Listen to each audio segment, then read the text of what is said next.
ইংরেজি ভাষায় যোগাযোগ দক্ষতার মাধ্যমে দক্ষ মানব সম্পদ তৈরি সম্ভব বলে মনে করেন সাংবাদিক ও গবেষকরা।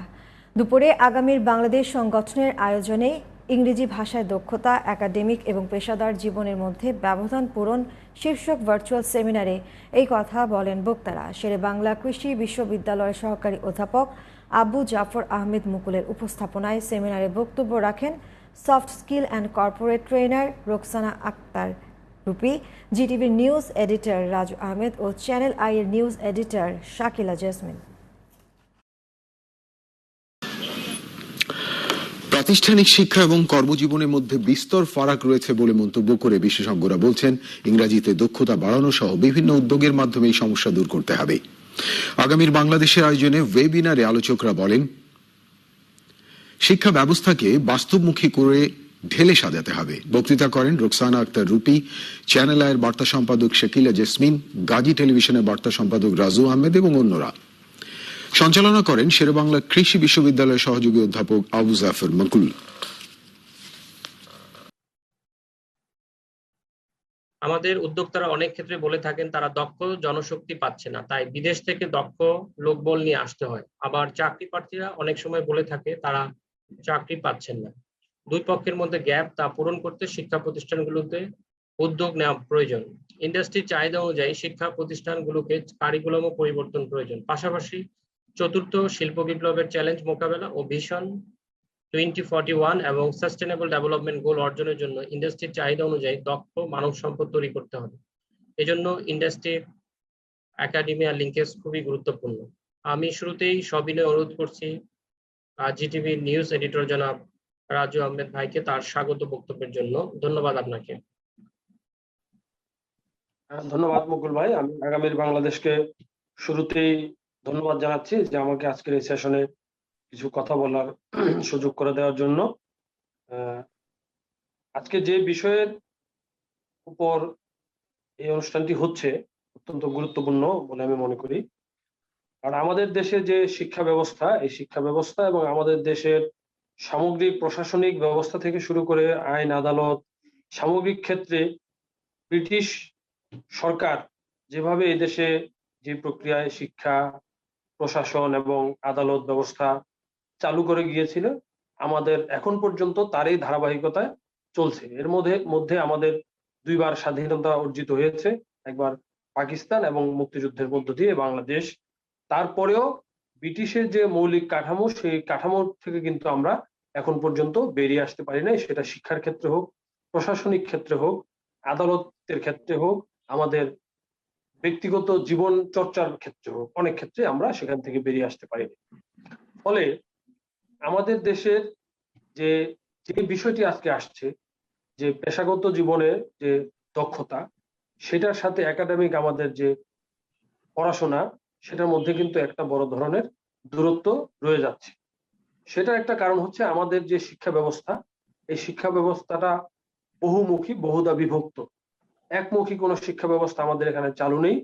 আমাদের এখানে শুরু থেকেই যেই লক্ষ্য নিয়ে আমাদের শিক্ষকরা পড়ান, তারা ব্যক্তি জীবনে আমি বলবো যেই শিক্ষকরা বিশেষ করে আমাদের প্রাথমিক এবং মাধ্যমিক পর্যায়ে অধিকাংশ শিক্ষক যারা ব্যক্তি জীবনে যেই কাজটিতে ব্যর্থ হয়েছেন, সেই কাজটির জন্যই শিক্ষার্থীদের গড়ে তোলার জন্যই তারা কিন্তু পড়ান। সেটা কি? সেটা হচ্ছে একটা ভালো চাকরি পাওয়া। আমাদের দেশে অধিকাংশ ক্ষেত্রে মাধ্যমিক এবং প্রাথমিক পর্যায়ে যারা শিক্ষকতা করছেন, তাদের অধিকাংশই দেখবেন যে অন্য কোনো চাকরি বাকরি না পেয়ে তারা কিন্তু এই শিক্ষকতা পেশায় ঢুকেছে। অর্থাৎ তারা জীবনে যে কাজটিতে ব্যর্থ হয়েছেন, তাদের শিক্ষার্থীদেরকে সেই কাজে সফল করার জন্য তারা কিন্তু পড়াচ্ছেন। অর্থাৎ আমাদের শিক্ষার মৌলিক উদ্দেশ্যটি হয়ে দাঁড়ায় ছোটবেলা থেকে যে একটা ভালো চাকরি পাওয়া, একটা ভালো কেরিয়ার গড়ে তোলা, সেটা শুধুমাত্র চাকরির মধ্য দিয়ে।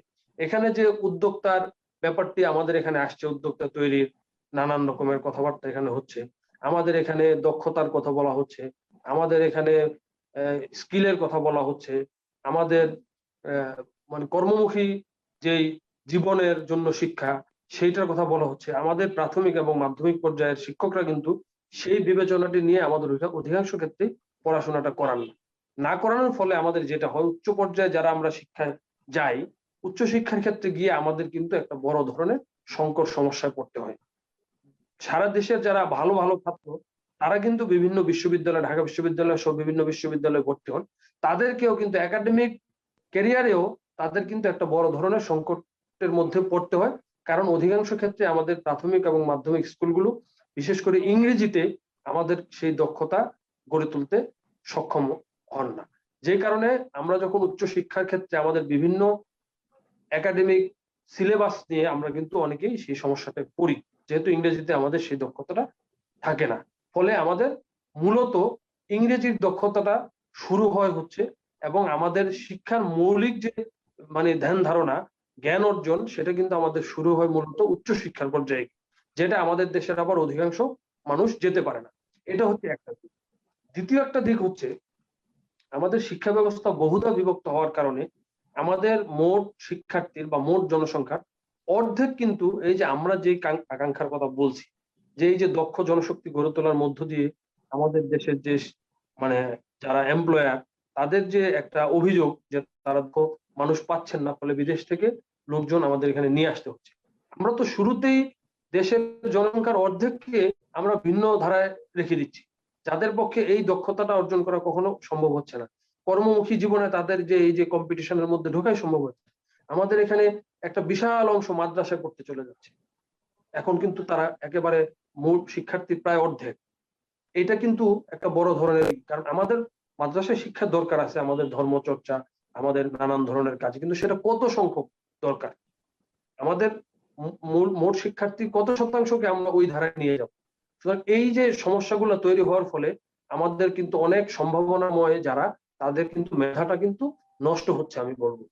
এবং নষ্ট হচ্ছে না না বললেও আমরা যদি বলি যে তার যে মেধাটাকে সঠিক জায়গায় বাংলাদেশের উৎপাদনমুখী কাজে ব্যয় করা, সেই কাজটি কিন্তু হচ্ছে না। এটা হলো একটা।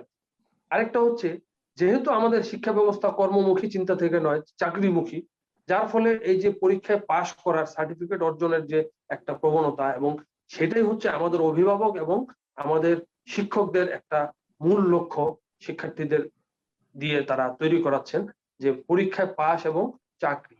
সেই কারণে আমাদের এই দক্ষতাগুলা কিন্তু আমাদের অর্জিত হচ্ছে না। এই জায়গায় আমাদের এই যে ব্রিটিশরা যেই কারণে তাদের কেরানি তৈরির জন্য যে শিক্ষা ব্যবস্থা চালু করে গেছেন, সেই জায়গা থেকে আমরা এখন পর্যন্ত বেরিয়ে আসতে পারিনি। স্বাধীনতার পর আমাদের একাধিক শিক্ষা কমিশন আমাদের হয়েছে, হওয়ার পরেও আমরা কিন্তু সেই শিক্ষা কমিশন গুলা খুব ভালো ভালো রিপোর্ট দিয়েছে, নানান কারণে সেটা বাস্তবায়িত হয় নাই বলেই আমাদের শিক্ষাটা এখন বহুধা বিভক্ত। একমুখী শিক্ষা আমরা চালু করতে পারি নাই।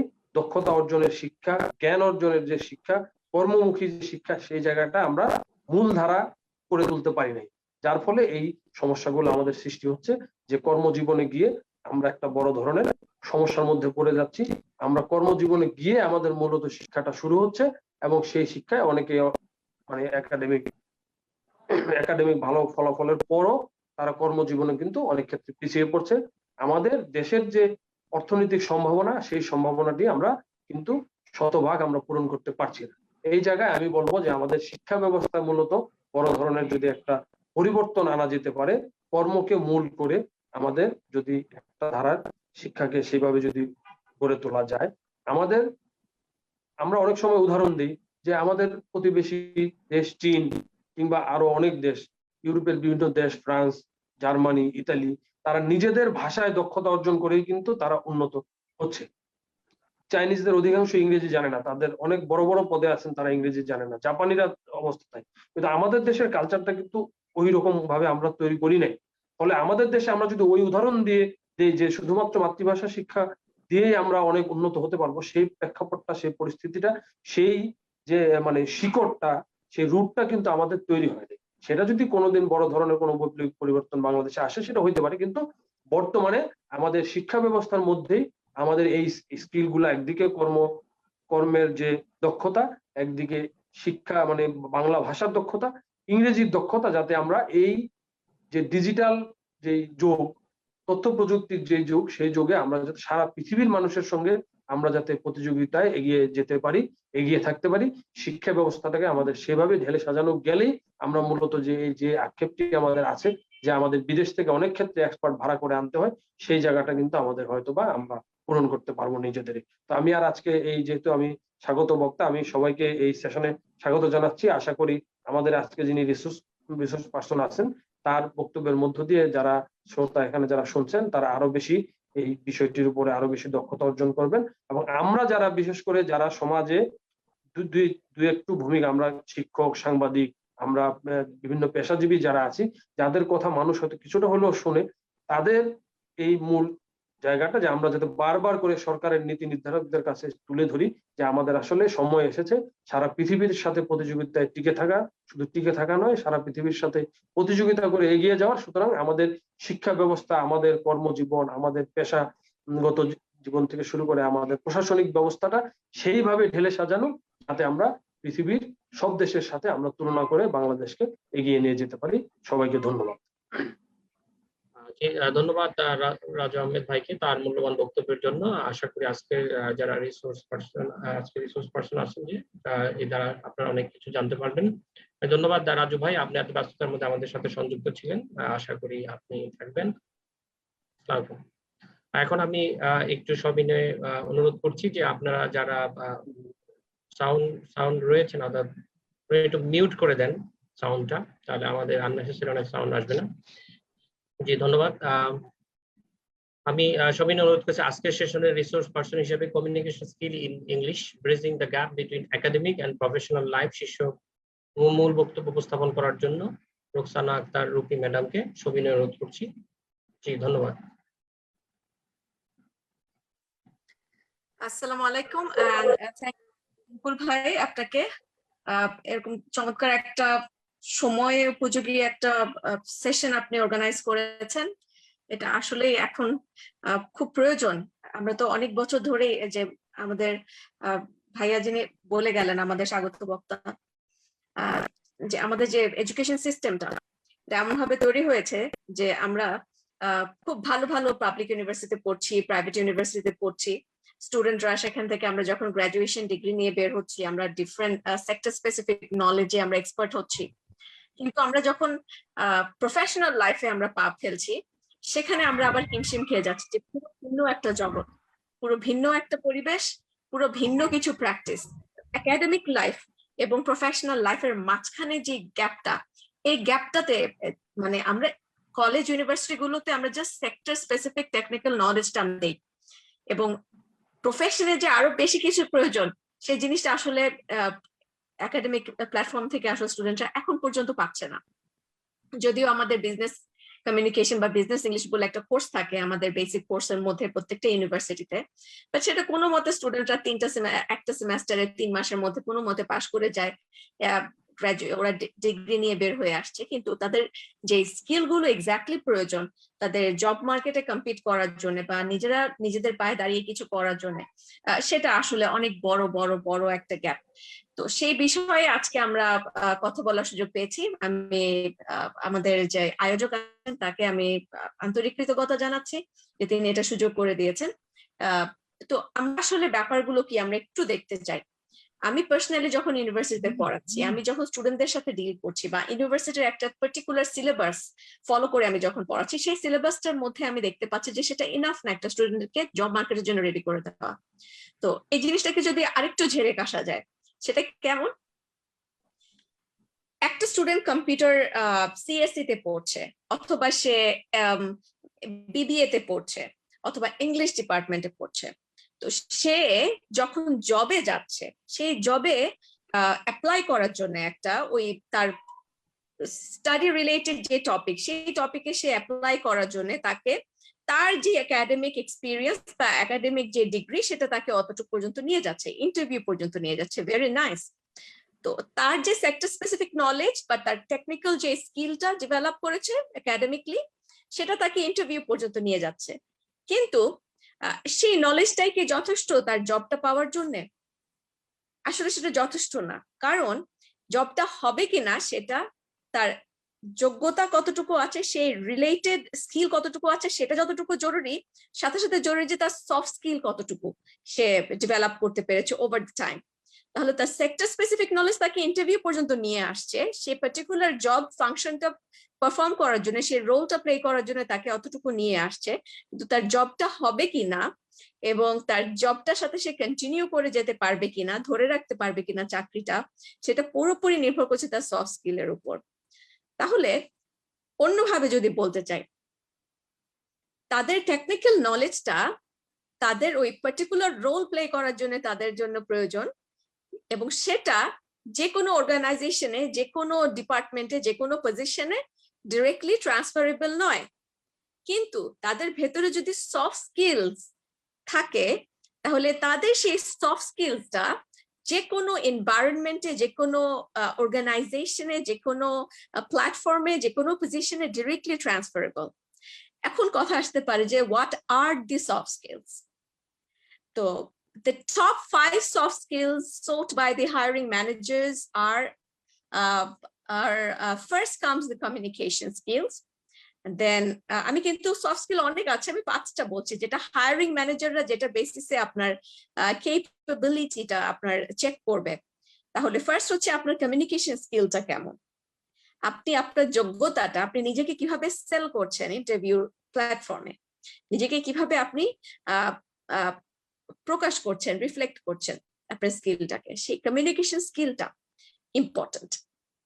এই কমিউনিকেশন স্কিলের মধ্যেও আবার ভাগ আছে, আপনার রিটেন কমিউনিকেশন আছে, ভার্বাল কমিউনিকেশন আছে, আরো অনেক কিছু ব্যাপার চলে আসে, সেটা আমরা ডিটেইলে পরে যাচ্ছি। সফট স্কিলের মধ্যে সেকেন্ড যে স্কিলটা সেটা হচ্ছে স্ট্রং ওয়ার্ক এথিক্স।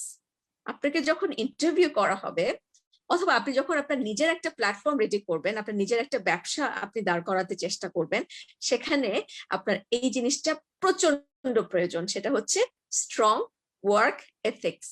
আপনার স্ট্রং ওয়ার্ক এথিক্স ছাড়া আপনি কোথাও টিকে থাকতে পারবেন না, এটা আপনার নিজের ব্যবসা হোক বা আপনি যেখানে জব করছেন, কাজ করছেন সেটা হোক। থার্ড যে সফট স্কিলটা হায়ারিং ম্যানেজাররা চেক করে আপনার ভেতরে আছে কিনা আপনাকে নেওয়ার জন্য, সেটা হচ্ছে যে বিং আ টিম প্লেয়ার। আপনার মধ্যে টিম স্পিরিটটা আছে কিনা, আপনি মানুষকে রেসপেক্টফুলি কথা বলতে পারছেন কিনা, আপনি ডিপ্লোম্যাটিক আনসার দিতে পারছেন কিনা, আপনি পোলাইট এক্সপ্রেশনস গুলো ইউজ করতে পারছেন কিনা, নাকি আপনি খুব ডিরেক্ট এক্সপ্রেশনস ইউজ করছেন, হ্যাঁ ইয়েস নো খুব ডিরেক্টলি বলে দিচ্ছেন, আপনি ব্যাড নিউজ খুব ডিরেক্টলি ডেলিভার করে দিচ্ছেন, বা weather you know the art of delivering the negative feedback positively. Negative feedback যখন আমরা দেই, সেটা 4টা জিনিস আমাদের মাথায় রাখতে হয়। ফার্স্ট হচ্ছে নিউজটা দেয়া, এমন ভাবে দেওয়া যাতে করে সেটা আন্ডারস্টুড হয়, ওয়েল আন্ডারস্টুড। আমি একটা নেগেটিভ ফিডব্যাক দিয়েছি বা নেগেটিভ ইভ্যালুয়েশন দিয়েছি, বা আমি একটা প্রপোজাল রিজেক্ট করেছি, বা আমি একজনকে টার্মিনেশন লেটার দিয়েছি, সেখানে আমি কিভাবে লিখেছি সেটার উপর ডিপেন্ড করবে যে তিনি বুঝতে পেরেছেন কিনা। এটা হচ্ছে সেকেন্ড পারপাস, যে এনশিওরিং আন্ডারস্ট্যান্ডিং। তারপরে আসে যে মিনিমাইজ ব্লেম। এমন ভাবে আমাকে লিখতে হবে যাতে করে যাকে লিখছি বা যাকে বলছি তিনি আন্ডারস্ট্যান্ড করেন এবং তিনি ব্লেম না করেন, এবং ম্যাক্সিমাইজ অ্যাকসেপ্টেন্স, তিনি সেটা অ্যাকসেপ্ট করে নেন, তিনি সেটা গ্রহণ করে নেন। ঠিক আছে, কিছু না বুঝে কোনো লজিক ছাড়া তিনি যাতে মেনে না নেন এমন না, তিনি যাতে বুঝে শুনে লজিকলি তিনি সেটা অ্যাকসেপ্ট করতে পারেন পজিটিভলি। এবং যখন আমরা এই যে ডেলিভার করছি মেসেজটা, নেগেটিভ মেসেজ, সেখানে আরেকটা জিনিস মাথায় রাখতে হয় যে মেনটেনিং গুডউইল। আমি এমন ভাবে লিখবো যাতে করে আমার সাথে তার গুডউইলটা নষ্ট না হয়, এবং এরপরে যেটা আসছে যে অর্গানাইজেশনের ইমপ্রেশনটা যাতে নষ্ট না হয়। অনেক সময় আমরা অনেক কোম্পানিতে কাজ করি, সেখান থেকে বের হয়ে আসার চেষ্টা করি, আপ্রাণ চেষ্টা করি যে কবে আরেকটা জব হবে এবং সেখান থেকে বের হয়ে আসতে পারবো, এবং বের হয়ে এসে আমরা আমাদের প্রিভিয়াস যে কোম্পানিতে কাজ করি সেটার ইচ্ছা মতো আমরা বদনাম করি। এই ধরনের ব্যাপারটা কেন হয়? যখন আমাদের ভেতরে সফট স্কিলের অভাব হয়, মিউচুয়াল রেসপেক্টের অভাব হয়, টিম ওয়ার্ক আমরা করতে পারি না, আমাদের ভেতরে টিম স্পিরিট থাকে না, এবং আমাদের মধ্যে এমপ্যাথি কাজ করে না। এমনও অনেক অর্গানাইজেশন আমি দেখেছি যেখানে এমপ্যাথি নিয়ে ব্র্যান্ডিং করা হয়, নিয়মিত এমপ্যাথি নিয়ে কথা বলা হয়, সেখানে এমপ্যাথির অভাব। তো এই জিনিসগুলো হচ্ছে খুব কন্ট্রাডিক্টরি, এগুলো হচ্ছে সফট স্কিলের মধ্যে ইনক্লুডেড। এবং তারপর ফোর্থ যে ইম্পর্টেন্ট সফট স্কিলটা আমাদের হায়ারিং ম্যানেজাররা আমাদের ক্যান্ডিডেটের কাছ থেকে এক্সপেক্ট করেন, সেটা হচ্ছে ফ্লেক্সিবিলিটি। তার ভেতরে, তার আচরণে, তার কথাবার্তায়, তার অ্যাক্টিভিটিতে ফ্লেক্সিবল বিহেভিয়ারটা রিফ্লেক্ট করছে কিনা। ফ্লেক্সিবিলিটি হচ্ছে ফোর্থ ইম্পর্টেন্ট সফট স্কিল, যেটা হায়ারিং ম্যানেজাররা চেক করেন। এরপরে আসে যে আপনার পজিটিভ অ্যাটিটিউড, আপনি অপটিমিস্টিক কিনা, আপনার ভেতরে পজিটিভিটি আছে কিনা, আপনি নেগেটিভ ইস্যুতে কিভাবে রিয়াক্ট করছেন, আপনি একটা পজিটিভ এনভায়রনমেন্টে কিভাবে রিয়াক্ট করছেন। ইন্টেনশনালি অনেক সময় ইন্টারভিউয়াররা একটা নেগেটিভ এনভায়রনমেন্ট ক্রিয়েট করে টু চ্যালেঞ্জ ইউ। সেখানে আপনি কতটা ফ্লেক্সিবল, কতটা পজিটিভলি আপনি সেই সিচুয়েশনটাকে হ্যান্ডেল করছেন, সেটা একটা সফট স্কিলের রিফ্লেকশন কিন্তু। তো এই জিনিসগুলো কিন্তু আমাদের ট্রেন্ড আপ হওয়ার ব্যাপার আছে। আমরা যে ইউনিভার্সিটি গুলোতে পড়ি সেখানে আমরা হয়তো English 101, English listening and speaking, তারপর 102 ইংলিশ রিডিং স্কিলস অথবা রাইটিং স্কিলস, অথবা সেই রাইটিং স্কিল আমরা চিঠি লেখা শিখি, তাও আবার অনেক বছর পুরনো রুল ফলো করে। অনেক বছর আগে একটা কারিকুলাম ছিল, বই ছিল, সেই বইটাই আমরা বছর পর বছর পড়িয়ে যাচ্ছি, কোনো আপগ্রেড নাই। আবার আমরা কি শিখছি, আমরা বলি যে হ্যাঁ ঠিক আছে বিজনেস ইংলিশে তোমরা প্রেজেন্টেশন করবে এক একটা টপিকের উপর, বাট প্রেজেন্টেশনটা কিভাবে করতে হয় সেটা কিন্তু ইউনিভার্সিটিতে শেখানো হচ্ছে না। একজন দুজন টিচার নিজেই উদ্যোগ নিয়ে শেখাচ্ছেন স্টুডেন্টদেরকে, বাট সব ক্ষেত্রে আসলে ওভাবে ইনক্লুডেড না যে প্রেজেন্টেশন স্কিলটাও শেখানোর মতো একটা ব্যাপার, যেটা তার ডিরেক্টলি একটা ট্রান্সফারেবল একটা স্কিল হতে পারে তার জব ক্ষেত্রে অ্যাজ আ প্রফেশনাল।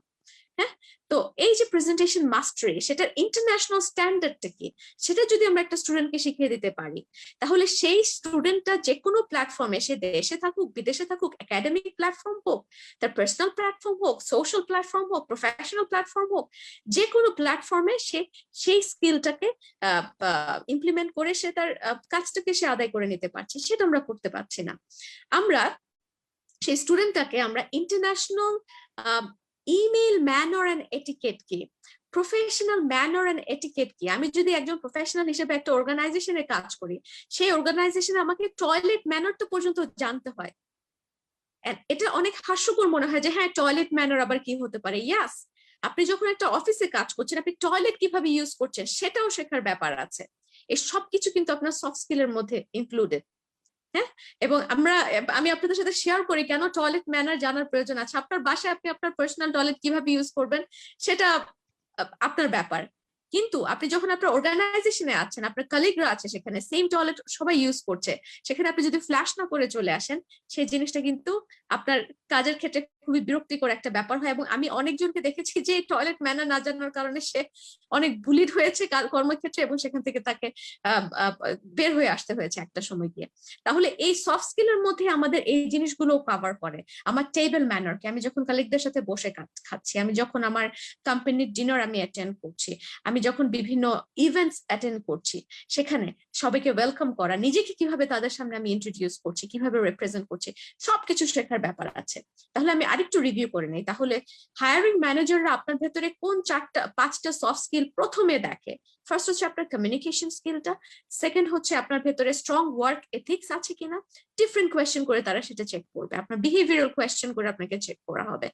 তারপর হচ্ছে যে আপনি টিম প্লেয়ার কিনা, আপনার ভেতরে টিম স্পিরিট আছে কিনা, আপনি একা কাজ করতে পছন্দ করেন বেশি নাকি আপনি টিমের সাথে করতে বেশি পছন্দ করেন, বা আপনি টিমে যখন থাকেন তখন সবার মতামত নিয়ে কাজ করতে পছন্দ করেন নাকি অটোক্রেটিক লিডারশিপ, আপনার লিডারশিপ স্টাইলটা কি, এটা নিয়ে আপনাকে কোয়েশ্চেন হতে পারে। যেটা আমরা ইউনিভার্সিটি আমি দেখিনি, আমি অনেকগুলো ইউনিভার্সিটিতে পড়িয়েছি, এখনো পড়াচ্ছি, আমি দেখিনি যে সিলেবাসে এই জিনিসগুলো অন্তর্ভুক্ত আছে। বাট এই জিনিসগুলোই হচ্ছে একটা ক্যান্ডিডেটের, একটা ফ্রেশ গ্রাজুয়েটের জানার দরকার একটা কাজে কর্মক্ষেত্রে তাকে ভালো করার জন্য। তারপর থার্ড হচ্ছে being a team player, fourth হচ্ছে ফ্লেক্সিবিলিটি তার মধ্যে আছে কিনা, এবং ফিফথ হচ্ছে তার পজিটিভ অ্যাটিটিউড আছে কিনা, সে একটা নেগেটিভ এনভায়রনমেন্টে সে কিভাবে রেসপন্স করছে, কিভাবে রিঅ্যাক্ট করছে, এই জিনিসগুলো। এরপরে আরো কিছু আমাদের সফট স্কিল আছে, যেটা empathy, problem solving ability, stress management, team management, decision making, time management এবং প্রফেশনালিজম, এই ধরনের জিনিসগুলো কাজ করে। আরেকটা জিনিস খুব বেশি কাজ করে কমিউনিকেশন স্কিলের মধ্যে, সেটা স্পোকেন কমিউনিকেশনে ম্যাটার করে, সেটা হচ্ছে প্রোনাউন্সিয়েশন খারাপ হওয়ার কারণে আমি দেখেছি যে অনেক এমপ্লয়ি আসলে প্রমোশন আটকে আছে, তাদের কাঙ্ক্ষিত জবটা তারা পাচ্ছে না, তাদের অনেক নলেজ আছে, তাদের জ্ঞান অনেক, কিন্তু প্রমোশনের জন্য তারা কিছু স্পেসিফিক জব তারা অ্যাভেল করতে পারছে না।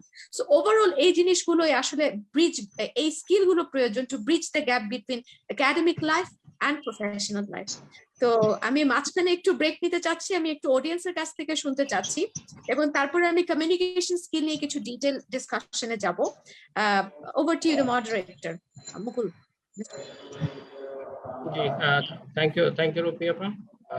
জি, কাইন্ডলি আমি বলেছিলাম যে সবাইকে একটু মিউট করার জন্য, হ্যাঁ, একজন হয়তো বা একটু ব্যতিক্রম আছেন সম্ভবত, একটু কাইন্ডলি সবাই একটু দেখবেন, তাহলে কিন্তু আমি এখান থেকে রিমুভ করে দিব। Okay, thank you.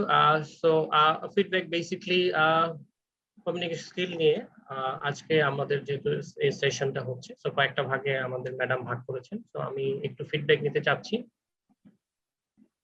তো এখানে আমি যেটা দেখতেছি, আমি এর মধ্যে আমি একটু যেটা চাচ্ছি মুকুল ভাই, সরি টু ইন্টারাপ্ট ইউ, আমি যেটা চাচ্ছি সেটা হচ্ছে আমি অডিয়েন্সের কাছ থেকে স্পেসিফিক কোয়েশ্চেন চাচ্ছি related to the challenges they have faced. এখানে আমাদের মোস্টলি হচ্ছে গ্রাজুয়েট লেভেলের স্টুডেন্টস আছে, কিছু প্রফেশনাল আমি দেখতে পাচ্ছি।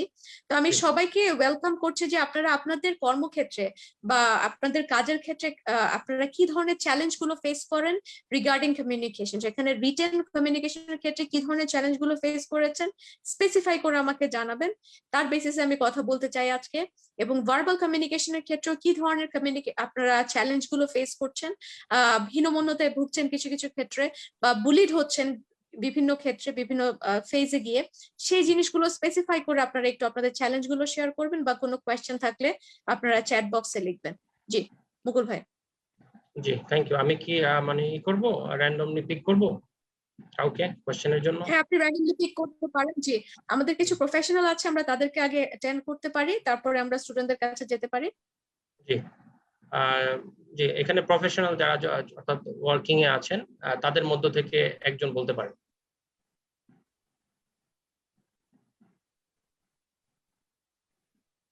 হ্যালো,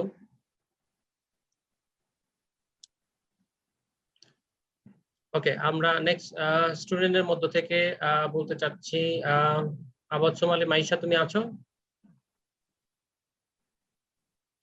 রেজওয়ানা নিপু?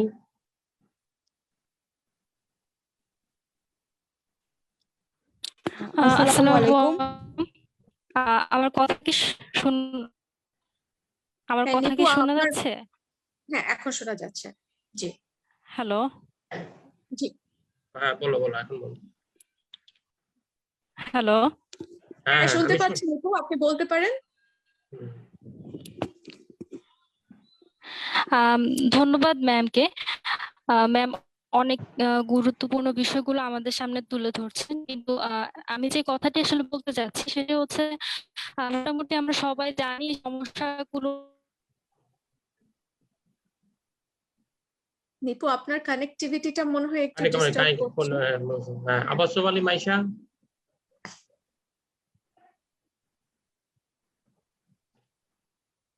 এখানে একজন আমাদের ক্যামেরাতে আছেন, আমরা সবাইকে একটু রিকোয়েস্ট করতে পারি যে আপনারা যাদের সম্ভব হয় আপনারা একটু ক্যামেরাতে চলে আসুন, ইন্টারঅ্যাক্ট। ঠিক আছে, নিপু তোমার মনে নেটওয়ার্ক একটু পোর, হ্যাঁ, আমরা পরে আসবো তোমার সাথে। অর্পণ বড়াল কিছু বলবা? জি, আসসালামু আলাইকুম স্যার, ধন্যবাদ আমাকে কথা বলার সুযোগ করে দেওয়ার জন্য। আজকে রোকসানা আপনার রুপি ম্যামকে পেয়ে আমরা আসলে অনেক খুশি, এবং ম্যাম আসলে অনেক বড় একজন রিসার্চ পারসন। ম্যামের কাছে ছোট্ট একটা প্রশ্ন ছিল আমার। হ্যাঁ শিওর অর্পণ। ম্যাম, আমরা যখন নর্মালি বন্ধু বান্ধবের সাথে ইংলিশে চ্যাট করতেছি বা প্র্যাকটিস করতেছি, খুব সুন্দরভাবে ম্যাম সেন্টেন্স মেকিং হচ্ছে, বা না পারলেও চালাই নিতে পারতেছি, কিন্তু ম্যাম যখন কোনো কিছু প্রেজেন্ট করতে যাচ্ছি অনেকের মাঝখানে, কেন জানি না ওয়ার্ড আসে না ম্যাম, সেন্টেন্স মেকিং হয় না, মানে সবকিছু যেন মনে হয় যেন ইংলিশটাই পারি না ম্যাম। কিন্তু দেখা যাচ্ছে যে নিজে যখন প্র্যাকটিস করি, বলতেছি 5 থেকে 10 মিনিট, চেষ্টা করলে একটা স্পিচ দিতে পারি ম্যাম। এই ক্ষেত্রে কি করতে পারি ম্যাম? ধন্যবাদ ম্যাম। থ্যাংক ইউ অর্পণ। এটা খুবই কমন একটা সিচুয়েশন, কমন একটা মানে চ্যালেঞ্জ সবার জন্য। Thanks for asking the question অর্পণ। এটার আসলে একটাই সলিউশন, সেটা হচ্ছে আপনাকে প্রসেসটা জানতে হবে। প্রেজেন্টেশন আপনি করছেন, কি টপিকের উপর প্রেজেন্টেশন করছেন, সেখানে আপনার প্রিপারেশনটা কি, you'll have to be prepared. আপনার প্রিপারেশন জানতে হবে। ফার্স্ট প্রিপারেশনে আসে যে মেন্টাল প্রিপারেশনটা আপনাকে জানা যে আপনার ল্যাকিং কি। ফর এক্সাম্পল, আপনার ইংলিশে বলতে আপনার ল্যাকিং আছে, আপনি ইংলিশে একটু দুর্বল আছেন বা আপনার উচ্চারণটা একটু খারাপ, তো সেখানে আপনার যে কন্টেন্ট আছে, আপনার যে পাওয়ার পয়েন্ট স্লাইড আছে, সবকিছুর একটা টোটাল কম্বিনেশন করে you'll have to appear in that situation as the total package. আপনার প্রস্তুতি ছাড়া আপনি কখনোই, ইভেন আমিও যদি কোনো এনভায়রনমেন্টে যাই প্রেজেন্টেশন করতে, সেখানে যদি আমার প্রস্তুতি না থাকে, আমি যদি না জানি যে আমি কি নিয়ে কথা বলবো, হ্যাঁ, বা আমি কোন কোন জিনিসগুলো বলবো, তাহলে আমিও সেখানে ফাম্বল করবো, আমিও I will run short of words, আমি ওয়ার্ড হারিয়ে ফেলবো, আমার মনে থাকবে না আমি কি বলছি, কোনটার পরে কি বলছি। তো প্রিপারেশন হচ্ছে প্রেজেন্টেশনের ক্ষেত্রে ডেফিনেটলি আমার যে ট্রেনিং সেশন, আমি সেখানে ইন্টারন্যাশনাল প্রেজেন্টেশন মাস্টারি শিখাই, অনেক কিছু ব্যাপার, 3 ঘন্টার ট্রেনিং সেশন হচ্ছে প্রেজেন্টেশন। তো এই প্রেজেন্টেশনে আপনার অনেক কিছু থাকে। আমি জাস্ট 10টা পয়েন্ট আপনাদেরকে বলবো যেগুলোর ভিত্তিতে আপনাদেরকে প্রেজেন্টেশনের জন্য নিজেকে প্রস্তুত করতে হয়। ফার্স্ট পয়েন্টটা হচ্ছে আপনার mental preparation. Have to accept your lackings positively, যে আমি ইংলিশ পারি না অত ভালো, বাট আমি যেই টপিকটা নিয়ে আমি প্রেজেন্টেশন করছি, সেই টপিক রিলেটেড কথাগুলো, ওয়ার্ডগুলো তো আমি জানি, তাহলে সেটা আমার স্ট্রেংথ, আমার এক্সপিরিয়েন্স আছে এই টপিকের উপর, সেটা আমার স্ট্রেংথ। তাহলে ফার্স্ট প্রিপারেশন হচ্ছে আমি কি বলবো নোট প্রিপেয়ার করা না, ফার্স্ট প্রিপারেশন হচ্ছে মেন্টাল প্রিপারেশন, যে আমার ল্যাকিংটাকে আমি পজিটিভলি নিব এবং সেই রিলেটেড কোনো সিচুয়েশন আসলে আমি নার্ভাস হব না। আমি জানি যে আমি ইংলিশ ভালো পারি না, আমি আমার হ্যান্ড জেস্টার দিয়ে, আমি আমার পাওয়ার পয়েন্ট স্লাইড দিয়ে, আমি আমার হ্যান্ড আউট গুলো দিয়ে চেষ্টা করবো যে সেই জিনিসটা কভার করে নেওয়ার জন্য, বাট আমার টার্গেট থাকবে 100% দেয়া, যেটা আমি জানি, সেটা হচ্ছে আমার নলেজ, আমার এক্সপিরিয়েন্স, আমার কন্টেন্টটা। সেকেন্ড পয়েন্টটা হচ্ছে আপনাদের ডেফিনেটলি আপনাদের ড্রেস আপ। বলা হয়ে থাকে যে আ person is judged in the first 3 seconds by the way he or she is dressed, by his or her expression, and then what he or she says. তাহলে first হচ্ছে dress up দেখে আমরা একটা মানুষকে ভ্যালু করি। প্রথমে একটা মানুষকে যখন আপনি দেখবেন, আপনি প্রেজেন্টার, আপনাকে যখন অডিয়েন্স দেখবে, সবার আগে আপনাকে ইভ্যালুয়েট করে ফেলবে যে আপনার পার্সোনালিটিটা কেমন, সেটা হচ্ছে প্রথম আপনার ড্রেস আপ, গেট আপ দেখে। সেকেন্ড জিনিসটা হচ্ছে আপনার এক্সপ্রেশন, আপনার মুখে কি একটা ওয়ার্ম স্মাইল আছে কিনা। আপনার মুখে যদি একটা ওয়ার্ম স্মাইল থাকে, ভেতরে তো আপনার যুদ্ধ হয়ে যাচ্ছে, আপনি খুব নার্ভাস, আপনি প্রেজেন্টেশন করতে এসেছেন, বাট অডিয়েন্সকে সেটা দেখানো যাবে না, কারণ অডিয়েন্সের মধ্যে সবসময় এমন একটা মানুষ থাকবে যে আপনি 90%ও যদি পজিটিভ জিনিস দেন, সেখানে তারা একটা জিনিস খুঁজে বের করবে যেটা দিয়ে আপনাকে ক্রিটিসাইজ করা যায়, আপনার কি বলবো, কনফিডেন্স লেভেলটাকে ডাউন করে ফেলা যায়। এই ধরনের একজন মানুষ মিনিমাম আপনার অডিয়েন্সের মধ্যে থাকবে। তাহলে আপনার মুখে যে হাসি হাসি ভাবটা আপনি রাখবেন, সেটা হচ্ছে আপনার কনফিডেন্সটা রিফ্লেক্ট করার জন্য। তারপরে আসে থার্ড হচ্ছে আপনার ফার্স্ট হচ্ছে আপনার preparation, mental preparation, accepting your negative lackings positively and giving your 100% of what we have, and second হচ্ছে ড্রেস আপ, থার্ড হচ্ছে আপনার আই কন্ট্যাক্ট, সরি, থার্ড হচ্ছে আপনার এক্সপ্রেশন। তাহলে the best part of your expression is your smile. When we smile at people, they are not afraid to talk to us, they accept us as a positive personality. এবং fourth যেটা আসে smile, আপনার এক্সপ্রেশনের পরে আপনার eye contact. Eye contact দিয়ে আমরা আমাদের কনফিডেন্সটা রিফ্লেক্ট করতে পারি এবং অডিয়েন্সকে আমরা এমন একটা ফিল দিতে পারি যে দে আর বিং অ্যাটেন্ডেড। এবং আই কন্ট্যাক্ট করারও অনেক টেকনিক আছে। One on one eye contact কেমন হবে, ছোট একটা এনভায়রনমেন্টে আপনি দুজনের সাথে কথা বলছেন বা একজনের সাথে কথা বলছেন, সেক্ষেত্রে আই কন্ট্যাক্ট কেমন হবে। বিশাল ক্রাউডের সামনে আপনি নিজেকে প্রেজেন্ট করছেন, হ্যাঁ, পাবলিক স্পিকার আপনি, সেখানে আপনার আই কন্ট্যাক্ট কেমন হবে। সবাইকে এই ফিলটা দিতে হবে যে আপনি সবার দিকে তাকাচ্ছেন। যখন একটা মানুষ জানে বা বোঝে যে হ্যাঁ স্পিকার বা বক্তা আমার দিকে তাকাচ্ছেন বা আমার টিচার আমার দিকে তাকাচ্ছেন কথা বলার সময়, লেকচার দেওয়ার সময়, তখন আমাদের কি হয়, আমাদের সেন্স অফ ফর্মালিটি অ্যালাউ করে না আমাদের অন্য কিছু করতে বা একটু মোবাইল দেখি, একটু এই করি, কারণ আমি জানি যে আমার দিকে সেই মানুষটা তাকাচ্ছে। তো আপনি as a speaker, as a presenter, as a public speaker, আপনাকে সেই ফিলটা অডিয়েন্সকে দিতে হবে। সেটা আই কন্ট্যাক্ট দিয়ে কিভাবে অডিয়েন্সকে দিবেন যে সবার দিকে তাকাচ্ছি একসাথে। আমি 2000-3000 অডিয়েন্স নিয়ে একসাথে আমি ওয়ার্কশপ করেছি, এমনও আছে একদিনে 5000, শুধু আমি এবং দূরে পেছনে যে বসে আছে তাকেও আমি দেখছি না, তার মাথা দেখছি না, কিন্তু পেছন থেকে একদম শেষ সিট থেকে বের হয়ে এসে সে কবিতা আবৃত্তি করে শুনিয়েছে আমার 1 ঘন্টার প্রেজেন্টেশনের পর, আমার প্রেজেন্টেশন রিলেটেড। এটা কখন সম্ভব হয়? যখন মুকুল ভাই, আমি একটু রিকোয়েস্ট করবো আপনি স্ক্রিন শেয়ারটা একটু অফ করে রাখেন, জাস্ট আমাকে পিন করে রাখেন, হ্যাঁ জাস্ট পিন মি। আচ্ছা, এটা কখন হয়? এটা তখন হয় যখন আমরা সবাইকে এই ফিলটা দিতে পারি যে আমি সবার দিকে তাকাচ্ছি, ঠিক আছে? আচ্ছা, এরপর আপনারা যারাই পিন করছেন সেটা একটু ইয়ে করেন, স্ক্রিন শেয়ারটা অফ করে দেন, যেই আছেন হোস্টে স্ক্রিন শেয়ারটা অফ করে দেন। থ্যাংক ইউ, আদারওয়াইজ অডিয়েন্স আমাকে দেখতে পাবে না। শাহিন আহমেদ সামি, কাইন্ডলি আপনার স্ক্রিনটা বন্ধ করবেন। হ্যাঁ, শাহিন আহমেদ, আপনারা হোস্টরা এটা কন্ট্রোল করতে পারেন। হ্যাঁ, তো যেটা বলছিলাম, তাহলে ফার্স্ট পয়েন্ট হচ্ছে আমাদের প্রিপারেশন, সেকেন্ড পয়েন্ট হচ্ছে ড্রেস আপ, পয়েন্ট হচ্ছে আমাদের এক্সপ্রেশন, ফোর্থ পয়েন্ট হচ্ছে আমাদের আই কন্ট্যাক্ট। এরপরে কি বলেছে যে a person is judged in the first 3 seconds by the way he or she is dressed, by his or her expression, and then what he or she says. এরপর আসছে আপনার কথা বলা, আপনি কি বলছেন, কিভাবে বলছেন। হ্যাঁ ঠিক আছে, একটা মানুষের ড্রেস আপ অনেক সুন্দর, অনেক হ্যান্ডসাম, অনেক ড্যাশিং মহিলা, অনেক স্মার্ট, খুব সুন্দর করে পশ একটা সফিস্টিকেটেড ড্রেস গেট আপে এসছেন, খুবই ফর্মাল লাগছে দেখতে, ভেরি নাইস, খুব প্রফেশনাল লাগছে। তারপর তিনি খুব হাসি মুখে আছেন, তার এক্সপ্রেশনটা খুব সুন্দর। যখন তিনি মুখটা খুললেন, সর্বনাশ, হ্যাঁ মানে উচ্চারণের জাতা অবস্থা, কথা বলার আচরণটা সুন্দর না, ঠিক আছে? এই জিনিসগুলা আমাদের একটু খেয়াল রাখতে হয় প্রেজেন্টেশনের ক্ষেত্রে।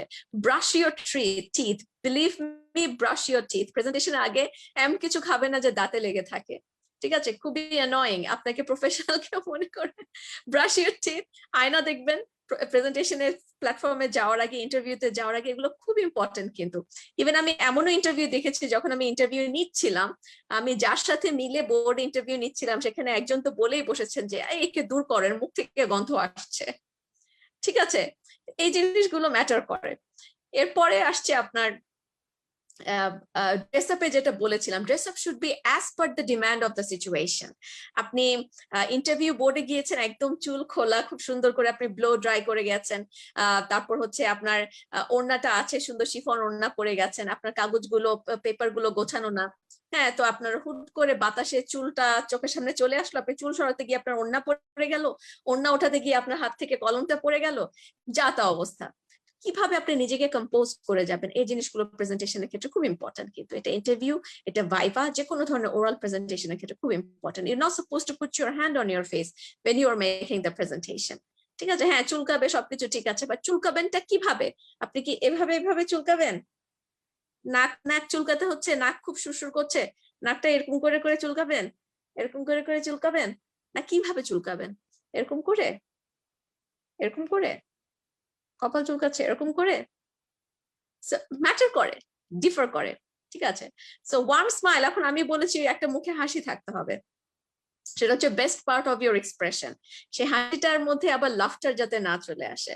So in laughter we show more teeth than necessary, হা হা হা করে, হ্যাঁ today I am going to make a presentation, হ্যাঁ গল্প করতে আসছি মনে হয় যেন।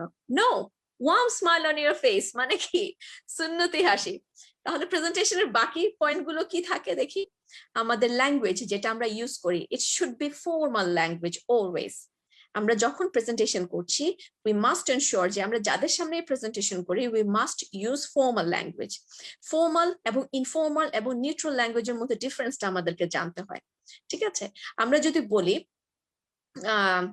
হেই, এটা হচ্ছে ইনফর্মাল। নিউট্রাল হচ্ছে hello sir or hello Rukhsana, neutral. Formal কি? ডিয়ার রুকসানা, এটা হচ্ছে ফর্মাল। এই জিনিসগুলো আমাদেরকে জানতে হয়। আচ্ছা, আমরা যদি বলি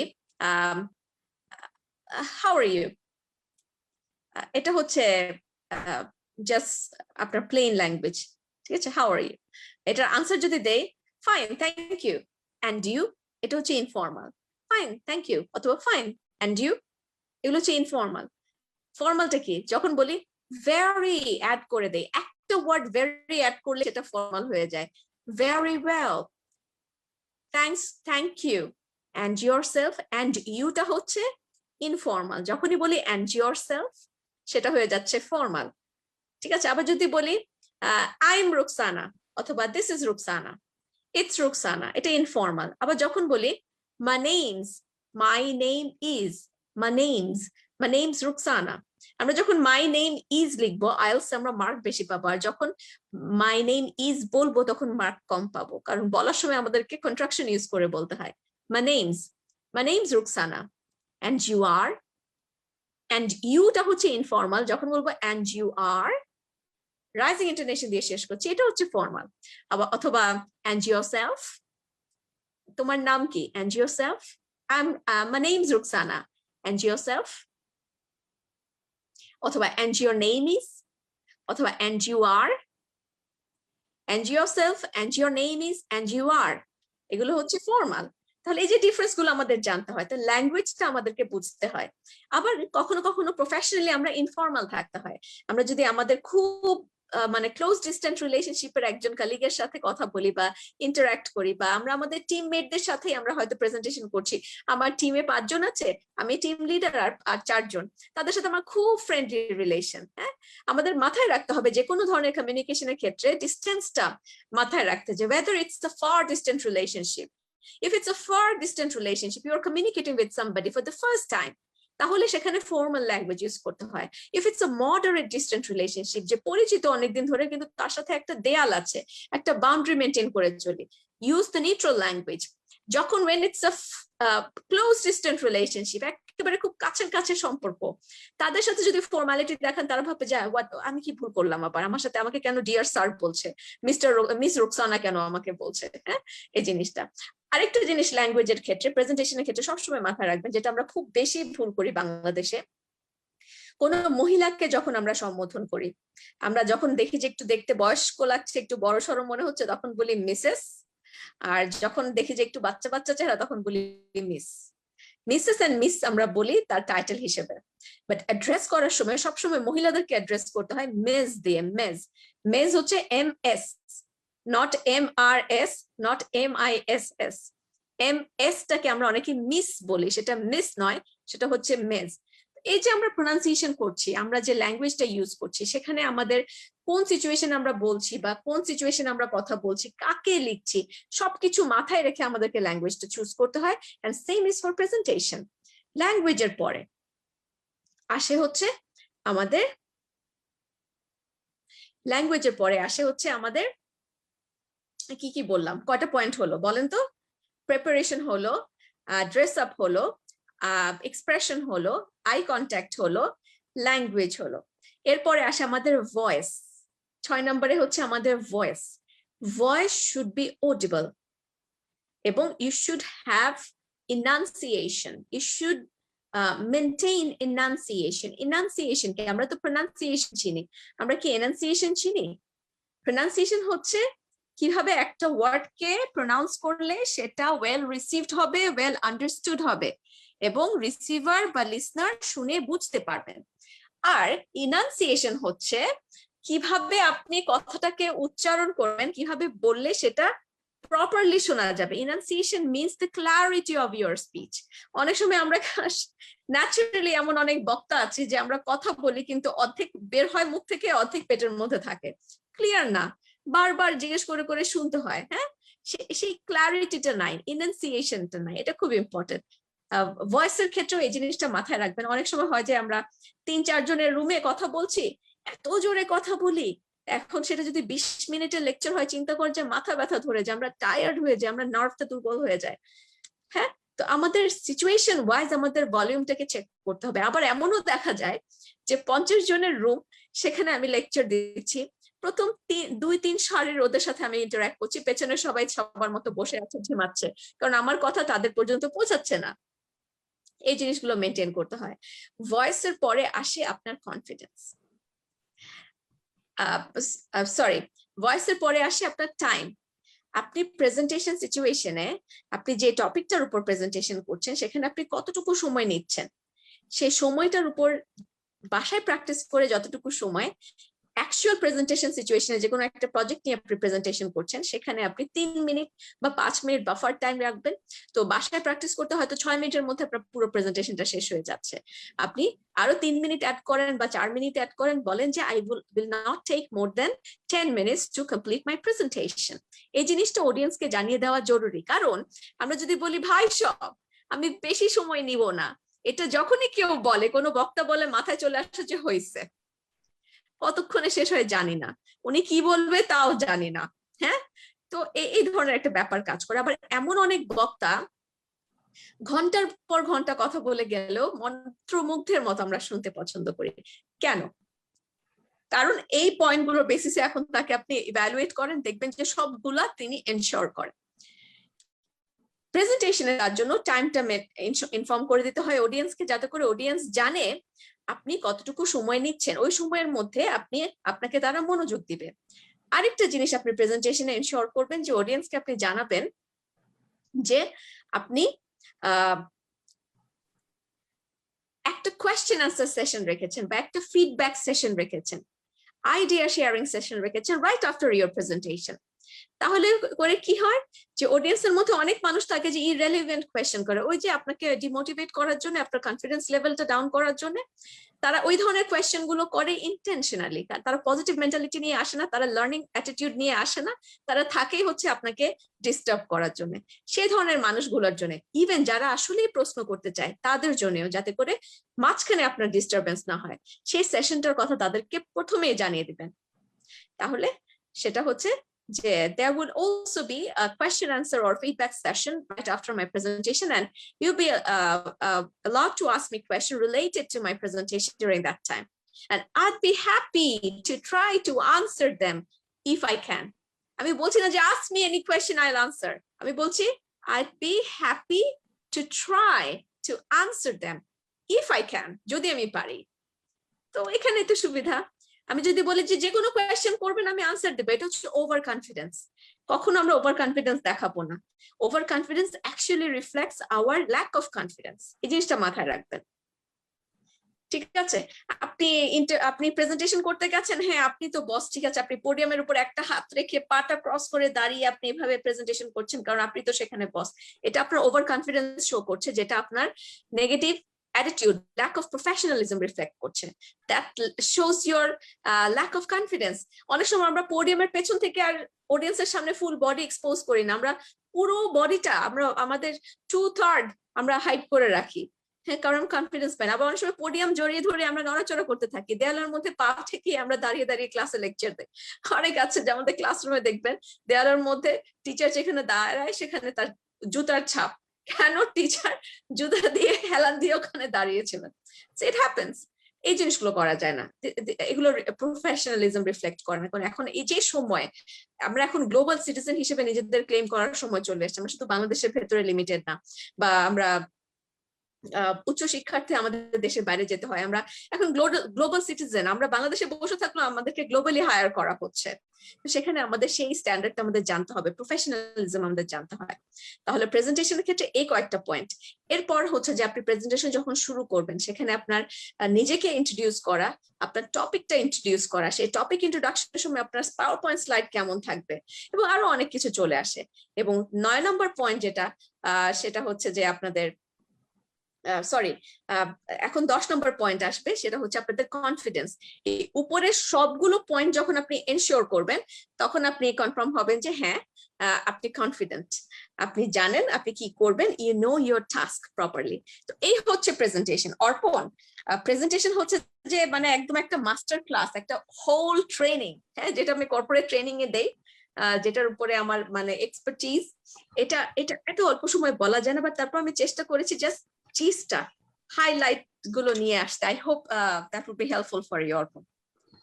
জি ম্যাম, থ্যাংক ইউ ম্যাম। আপনি 10টা পয়েন্ট বলেছেন, যে 10টা পয়েন্ট আসলে মানে মেনটেন করলে আমার মনে হয় ম্যাম আমি একজন ভালো প্রেজেন্টার হতে পারবো ম্যাম। তারপরেও ম্যাম আমি নেক্সট ফলো করব, এবং ধন্যবাদ ম্যাম। থ্যাংক ইউ, থ্যাঙ্কস আল্লাহ। Thank you. Anybody else? তবে আমি ম্যাম আমার একটি জিনিস আমি অ্যাড করতে চাই, রোকসানা আপা। জি, ভাইয়া। হ্যাঁ জি, আসলে আই আই কন্ট্রাক্টের কথা বলছিলেন, যেটা যে আসলে কিন্তু বাংলা সিনেমায় কিন্তু একটা বিখ্যাত গান আছে, চোখ যে মনের কথা বলে। তো আমি দেখেছি চোখ শুধু মনের কথা বলে না, দুনিয়ার কথাই বলে। আসলে চোখটা খুব ভাইটাল। কি অ্যাঙ্গেলে আপনি কমিউনিকেশন করছেন, কি বোঝাতে চাচ্ছেন, হ্যাঁ, ওই যে আমি এটা বললাম আপনি ইংলিশ বলতে পারেন না, বাট আপনি আই কন্ট্যাক্ট দিয়ে আপনি কমিউনিকেট করছেন। কারণ আমরা শুধু দাঁড়িয়ে দাঁড়িয়ে কথা বলি না, কিন্তু আমরা যখন পাবলিক স্পিকার, আমাদের কিন্তু ওভারঅল প্যাকেজ হিসেবে নিজেদেরকে এখানে প্রুভ করতে হয়। সেই প্যাকেজের মধ্যে কি পড়ে? আমার হ্যান্ড জেস্টার পড়ে, আমার বডি, ও আচ্ছা বডি ল্যাঙ্গুয়েজ বাদ পড়ে গেছে, সরি। আপনারা বডি ল্যাঙ্গুয়েজটা অ্যাড করবেন। বডি ল্যাঙ্গুয়েজ এমন হওয়া উচিত না যে আপনার ল্যাঙ্গুয়েজের চাইতে বডির দিকে আপনার অ্যাটেনশন অডিয়েন্সে চলে যায় বেশি। এটা অনেক সময় হয়, অনেক সময় হয়। সো সেটা আমি অবশ্য বলে ফেলেছি জিনিসগুলো, বাট জাস্ট পয়েন্টটা মেনশন করা হয়। খুব ইম্পর্টেন্ট। এবং চোখ দিয়ে আমাদের আই কন্ট্যাক্ট, আমাদের বডি ল্যাঙ্গুয়েজ, আমাদের এক্সপ্রেশন সবকিছু মিলে একটা প্যাকেজ হিসেবে আমাদেরকে আসতে হয়। শুধু দাঁড়িয়ে দাঁড়িয়ে কথা বললে কিন্তু হয়ে যায় না। এবং আপনার আরেকটা জিনিস আমার খুব ভালো লেগেছে, একটা জিনিস যেটা হচ্ছে যেমন ওয়াশরুমের এই বিষয়টা খুব বলছেন, এটা কিন্তু আসলে খুবই গুরুত্বপূর্ণ। এটা আমরা অনেক সময় নেগলেক্ট করি, বাট এটা খুবই গুরুত্বপূর্ণ একটা বিষয়। এবং আমাকে একটা জীবনে একটা ভাইভাতে একটা কোশ্চেনও করা হয়েছিল। মজার ব্যাপার হচ্ছে যে ফ্লাশে একটা ছোট এবং আরেকটা কেন বড় থাকে? হ্যাঁ, দুইটা ট্যাঙ্ক থাকে, দুইটা ওয়াটার সেভ করার জন্য। হ্যাঁ, কোনটা কখন ইউজ করতে, এই কোশ্চেনটা কিন্তু করা হয়, এবং পরে আমি বুঝলাম যে এই কোশ্চেনটা কেন আমাকে করা হয়েছে। এক্স্যাক্টলি। ইভেন আপনার যে টয়লেটটা ইউজ করছেন, আপনার টয়লেট সিটটা আপনাকে আবার সেট করে রাখা, ওটাকে ড্রাই করে রাখা, এবং টিস্যু দিয়ে ড্রাই করে সেই টিস্যুটা ফ্ল্যাশ করে আবার ক্লিন করে ওটাকে উঠিয়ে রাখা, যাতে করে নেক্সট পার্সন এসে ইজিলি ইউজ করতে পারে। এই জিনিসগুলো শেখার ব্যাপার আছে, আসলে অনেক শেখার ব্যাপার আছে। আপনি অফিস সিঙ্কে আপনি কুলি করতে পারবেন না, অনেকে জানে না। জি, থ্যাংক ইউ। আমাদের একজন রিকোয়েস্ট করেছিলেন, মেহেরি দরুতি। আসসালামু আলাইকুম স্যার। ম্যাম ধন্যবাদ এত সুন্দরভাবে সবকিছু বলার জন্য। আপনি ফর্মাল ইনফর্মাল ওয়ার্ডের ব্যাপারে এমফেসাইজ করলেন। আমার কোশ্চেন হচ্ছে, মানে আমি কখন বুঝবো এই ওয়ার্ডটা ফর্মাল, এই ওয়ার্ডটা ইনফর্মাল, আর এটা আসলে কেন, কিসের উপর ভিত্তি করে হয়, আর আমরা এটা কোথা থেকে জানতে পারবো? এটা কি পড়ায় আমি জানি না, আমি পড়াই, আমার ট্রেনিং এ এগুলো থাকে। আমার training.with.rukhsana.com আমার ওয়েবসাইট আছে, আমার ট্রেনিং গুলো আছে, আমার ইউটিউব চ্যানেল আছে ট্রেনিং উইথ রুকসানা, ROKHSANA, সেখান থেকে জানতে পারবেন। আমার ফেসবুক গ্রুপ আছে, ফেসবুক পেজ আছে, সেখান থেকে জানতে পারবেন। আমার ট্রেনিং গুলোতে আমি এই জিনিসগুলো এনশিওর করি। আমি জানি না আসলে অন্য কোনো ট্রেনার এইভাবে ভাগ ভাগ করে পড়ায় কিনা। আমি আরেকটা জিনিস আপনার জন্য বলে দেই, সেটা হচ্ছে যে আমরা যখন বলি যে ওয়েলকাম, সেটা এটা নিউট্রাল, এটা ইনফর্মাল। আমরা যখন বলি ওয়েলকাম টু একটা প্লেস, তখন সেটা হয়ে যায় ফর্মাল। যেমন আমি শুধু ওয়েলকাম যদি বলি তাহলে এটা ইনফর্মাল। আমি যখন বলবো ওয়েলকাম টু মাই অফিস, এটা হয়ে যাবে ফর্মাল। এই জিনিসগুলো আসলে জানতে হবে, এই জিনিসগুলো ট্রেন্ড আপ হওয়ার ব্যাপার, এবং এর ধরনের আরো অনেক কিছু আছে। এবং এটা শুধু ইমেল লেখার ক্ষেত্রে আছে, এটা লেটার লেখার ক্ষেত্রে আছে, এটা প্রেজেন্টেশনের ক্ষেত্রে, মিটিং এর ক্ষেত্রে আছে, এটা আপনার নেগোসিয়েশন স্কিলের সময় আছে, এটা আছে। ইভেন আপনারা আমার বইও কালেক্ট করতে পারেন, সেখানেও এই জিনিসগুলো দেখতে পাবেন, ফর্মাল, ইনফর্মাল, নিউট্রাল। আমার বইটা হচ্ছে কর্পোরেট কমিউনিকেশন, এবারে বই মেলাতে বের হয়েছে, corporate communication and entry to top level management. সেখানেও আপনারা এই জিনিসগুলো অনেকটুকু পেয়ে যাবেন। কমিউনিকেশন, আপনার প্রফেশনাল কর্পোরেট কমিউনিকেশনের অনেক কিছু পেয়ে যাবেন। এই তো। জি, থ্যাংক ইউ। নেক্সট আমাকে রিকোয়েস্ট করেছিল নিসা হাসান। নিসা হাসান, আচ্ছা তুমি লাইনে? আসিফ নেওয়াজ,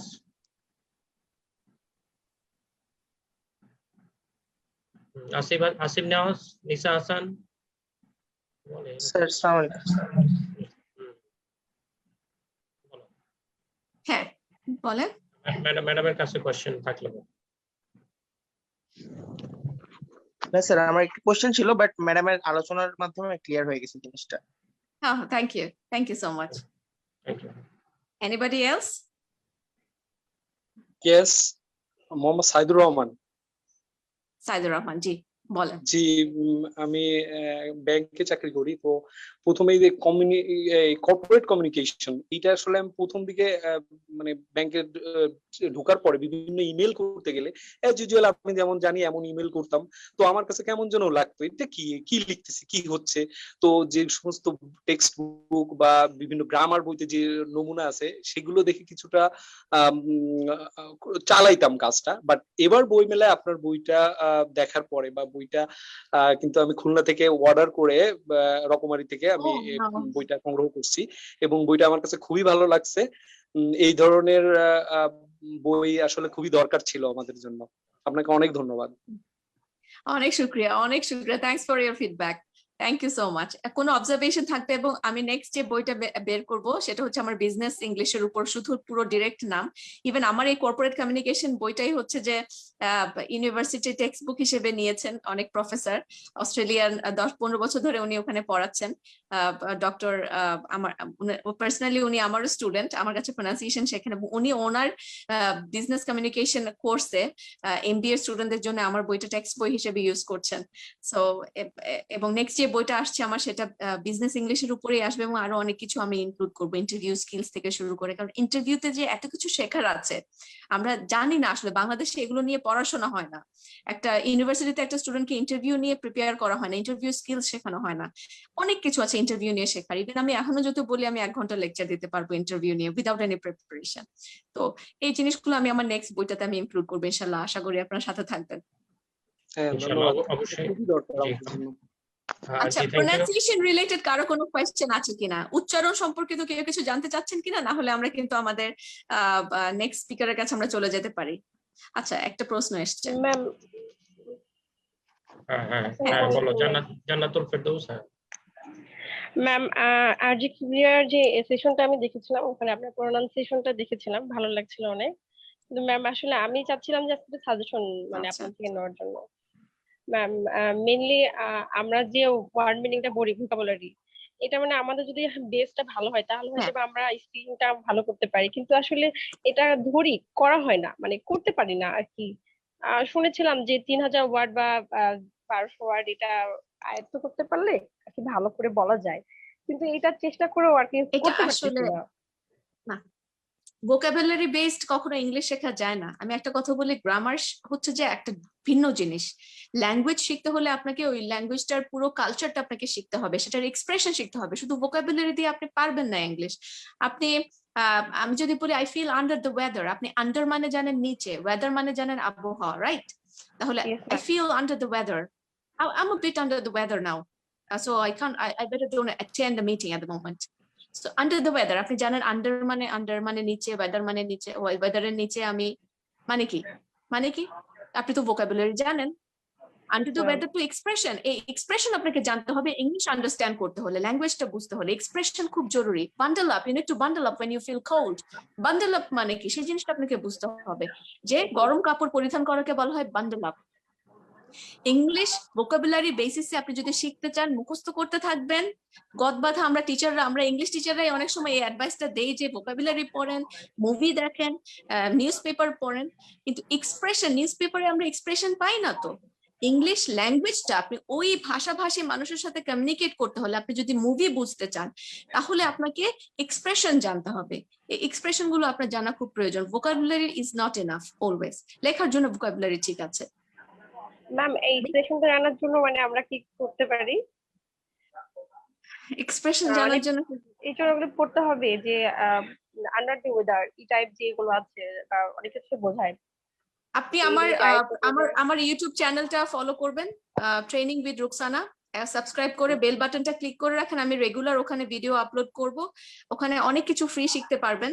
আমি আসলে বাংলাদেশের সবার মানুষের জন্য, যারা আসলে ইউনিভার্সিটিতে ভর্তি হওয়ার সুযোগ পায় না বা একটা প্রাইভেট স্কুলে বা শহরে একটা স্কুলে ভর্তি হতে পারে না, তাদেরকে যাতে আমি ওয়ার্ল্ড ক্লাস এডুকেশন দিতে পারি, ইংলিশ এডুকেশন, সেটা নিয়ে আমি ফ্রি কাজ করছি। আমি চাই যে আপনাদের সবার মাধ্যমে বাংলাদেশের আনাচে কানাচে যাদের একটা স্মার্ট ডিভাইস আছে, একটা স্মার্টফোন আছে, সবাই ইউটিউব দেখে, তো সেইভাবে যাতে সবাই একটু ফ্রি ইংলিশ শিখতে পারে সেই উদ্যোগ আমি নিচ্ছি। বিশেষ করে আমি ফিমেলদেরকে এম্পাওয়ার করার জন্য, বাসায় ভেতরে বসে আছে যারা ইংলিশটা আমার কাছ থেকে শিখে তারাও নিজেরা কয়েকটা স্টুডেন্টকে পড়াতে পারছে একাডেমিক অন্য যোগ্যতা না থাকলেও। তো আমার ফেসবুক, আমার ইউটিউব চ্যানেলটা সাবস্ক্রাইব করে রাখবেন। ওখানে আমি অনেকগুলো এক্সপ্রেশন দেওয়া আছে, সেখানে দেখবেন কমন মিস্টেক্স প্রোনাউন্সিয়েশনে দেওয়া আছে, common mistakes in English preposition দেওয়া আছে, ওয়েদার এক্সপ্রেশনস দেওয়া আছে, বিভিন্ন এক্সপ্রেশনস অ্যাড করবো আমি আরো। ওখানে থাকবেন কানেক্টেড, ওখানে পেয়ে যাবেন ইনশাআল্লাহ। আর আমাদের যেহেতু বাংলা ইংলিশ মিলিয়ে আমি বুঝিয়ে দিচ্ছি, আপনাদের জন্য বুঝতে সহজ হবে। হ্যাঁ, অর্পণ তুমি ইউ ক্যান স্কিপ, কারণ তুমি একবার কোশ্চেন করেছো, এটা আমি পরে রিলেট করব। স্যার একটা জিনিস, স্যার সবার সুবিধার্থে আমি ম্যাডামের ফেসবুক গ্রুপ পেজ এবং ইউটিউব চ্যানেলের লিঙ্কটা চ্যাট বক্সে দিয়ে দিয়েছি, এটাই বলার জন্য স্যার। জি জি, থ্যাংক ইউ। হ্যাঁ, সমস্যা নেই, সবাই দেখে নেবে। এখন একজন আমাকে কোশ্চেন করেছে, যে রুপি আপা একজন কোশ্চেন করেছে যে প্রোনাউন্সিয়েশন কিভাবে উন্নতি করতে পারবো, এটা নিয়ে যদি একটু বলতেন। সাইফুল ইসলাম রাসেল। সাইফুল ইসলাম রাসেল একদম শুদ্ধভাবে ফ্রি প্রোনাউন্সিয়েশন শিখে যাবেন আমার ইউটিউব চ্যানেলে। আমার ইউটিউব চ্যানেল শুরু করবেন কিভাবে আমি লিখে দেই, কোন কোন ভিডিওটা আগে দেখবেন। সবার আগে দেখবেন আপনারা হচ্ছে আমার ইউটিউব চ্যানেল হচ্ছে ট্রেনিং উইথ রোকসানা, ROKHSANA। সবার আগে দেখবেন যে ল্যাঙ্গুয়েজ স্ট্রাকচারের একটা ভিডিও আছে। ল্যাঙ্গুয়েজ স্ট্রাকচারের ভিডিও দেখবেন কেন? কারণ সেখান থেকে বুঝতে পারবেন যে রিডিং রাইটিং এর জন্য এক ধরনের অ্যালফাবেট, লিসনিং স্পিকিং এর জন্য আলাদা অ্যালফাবেট। এই জিনিসটা আগে জানা জরুরি। তারপরে লিসনিং স্পিকিং এর মধ্যে আপনার উচ্চারণটা আসবে। তারপরে দেখবেন যে common mistakes in English letters, সেই ভিডিওটা ইংলিশ লেটারের একটা ভিডিও, সেখানে আমার মনে হয় 200+ কে ভিউজ আছে, সেই ভিডিওটা দেখবেন। তারপরে দেখবেন consonant phonemes, consonant ফোনিম 1, consonant ফোনিম 2, consonant ফোনিম 3। তারপরে ভাওয়েল ফোনিম A, ভাওয়েল ফোনিম B। তারপরে হচ্ছে ডিফথংস। তারপরে হচ্ছে কমন মিস্টেকস, যে এই দিয়ে, শুধু এই দিয়ে শুরু হওয়া লেটার যে 10 রকমের উচ্চারণ হতে পারে, সেটার একটা ভিডিও আছে। তারপর আমার ABCD উচ্চারণ যে করতে হয় উচ্চারণের বর্ণমালা দিয়ে, মানে ইংলিশ টু ইংলিশ ডিকশনারি আপনারা কিভাবে বুঝতে পারবেন। আগে তো আমরা ডিকশনারি দেখতাম একটা ওয়ার্ড, তারপরে সেটা পার্ট অফ স্পিচ কি, তারপরে স্ল্যাশের মধ্যে কি যেন থাকতো আঁকা বাঁকা রোমান লেখা, বুঝতাম না, ভাবতাম যে ওটা আমাদের জন্য না। তারপরে আমরা মিনিং বুঝতাম, তারপরে সেন্টেন্স গুলো দেখতাম। এখন হচ্ছে পুরো ডিকশনারি বোঝার জন্য আপনারা আলোকিত হতে পারেন আমার ইউটিউব চ্যানেলের ফ্রি ভিডিও গুলো দেখে। সিম্বল দেখলে আপনার যে কোনো ইংলিশ ওয়ার্ডের উচ্চারণ নিজেই করতে পারবেন, কারো হেল্প লাগবে না। তারপর দেখবেন যে 7 days এর উচ্চারণটা ওখানে অ্যাপ্লিকেশন, আপনি সাউন্ড যেহেতু শিখেছেন, তারপরে ওটার উচ্চারণের বানান করে করে 7 days এর উচ্চারণ, 12 months এর উচ্চারণ। আমরা 7 days এর মধ্যে একটা খুব বেশি ভুল করি, সেটা হচ্ছে টিউসডে, আমরা বলি টুইসডে। হ্যাঁ, এটা হবে টিউসডে, উল্টা হবে টিউসডে। হ্যাঁ, তো এই ধরনের আরো কিছু আছে, জানুয়ারি, ফেব্রুয়ারি, মার্চ। আমরা বলি এপ্রিল, বাংলা ক্যালেন্ডারে লেখা থাকে এ পয়রফালা রস্বীকার ল, এটা হবে এপ্রিল। আমরা বলি মে, মকার মে, ম একার, সেটা হবে মে। এই জিনিসগুলো আপনারা ওখান থেকে শিখে নিতে পারবেন। আমার ইউটিউব চ্যানেলে যথেষ্ট উচ্চারণ শেখার জন্য, কিচ্ছু লাগবে না, আর কোথাও যেতে হবে না। Thank you. আশা করি সবাই আপনারা আমাদের রুপি আপার যে ইউটিউব চ্যানেলটা আছে সেটি সাবস্ক্রাইব করে আপনারা এই বিষয়গুলো ভাষায় প্র্যাকটিস করবেন। জি, thank you very much. I guess Mukul ভাই, we should conclude. আমাদের শাকিলা, জেসমিন আপা ওয়েট করছেন, আমরা আপাকে এখন আপার কাছে চলে যেতে পারি ইনশাআল্লাহ। জি, থ্যাংক ইউ রোকসানা আপু, আপনার মূল্যবান সময় দেওয়ার জন্য এবং যারা সংযুক্ত ছিলেন। আমরা যাব অবশ্যই আমাদের সাথে সংযুক্ত চ্যানেলের নিউজ এডিটর জেসমিন আপা। যদি কারো কোনো কোয়েশ্চেন থাকে প্লিজ আপনারা ইনবক্সে লিখেন, আমরা চ্যাট বক্সে লিখেন, আমরা ওখানে ইনক্লুড করে দিব। জি, সিরাজুল ইসলাম সাহেব, আপনার যদি কোনো ধরনের কোয়েরি থাকে প্লিজ আপনি চ্যাট বক্সে লিখেন, আমরা ম্যামের সাথে ওই দিনে 30 second if you permit me just I talk to with ma'am. ঠিক আছে, আপনি চ্যাট বক্সে লিখেন, যদি এটা জরুরি মনে করি দেন আপনাকে আমরা ফ্লোর দিব। ঠিক আছে? জি, কারণ আমরা এখন অনুষ্ঠানের শেষ পর্যায়ে আছি। জি, থ্যাংক ইউ।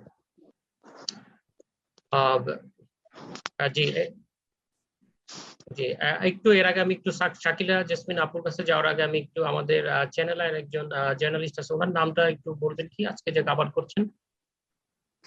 আপনি একটু চ্যাট বক্সে আপনার নামটা লিখে দিবেন কাইন্ডলি। Thank you. জি, আজকে আমাদের অনুষ্ঠানে আমরা একদম কনক্লুডিং স্পিচে চলে আসছি।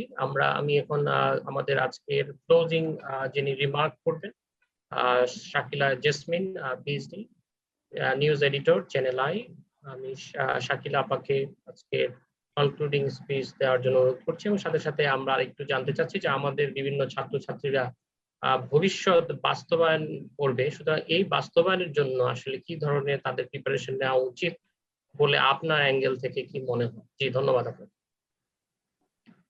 আসসালামু আলাইকুম, আমাকে শোনা যাচ্ছে? জি, শোনা যাচ্ছে। জি, শুনতে পাচ্ছি। আমি এই যুগোপযোগী এবং সময়োপযোগী বলবো এই প্রোগ্রামটি আয়োজনের জন্য আসলেই আবু জাফর মুকুল ভাইকে অনেক ধন্যবাদ জানাচ্ছি। আর রোকসানা রুপি ম্যাডামকে আমি আসলে ইউটিউবের মাধ্যমেই চিনেছি।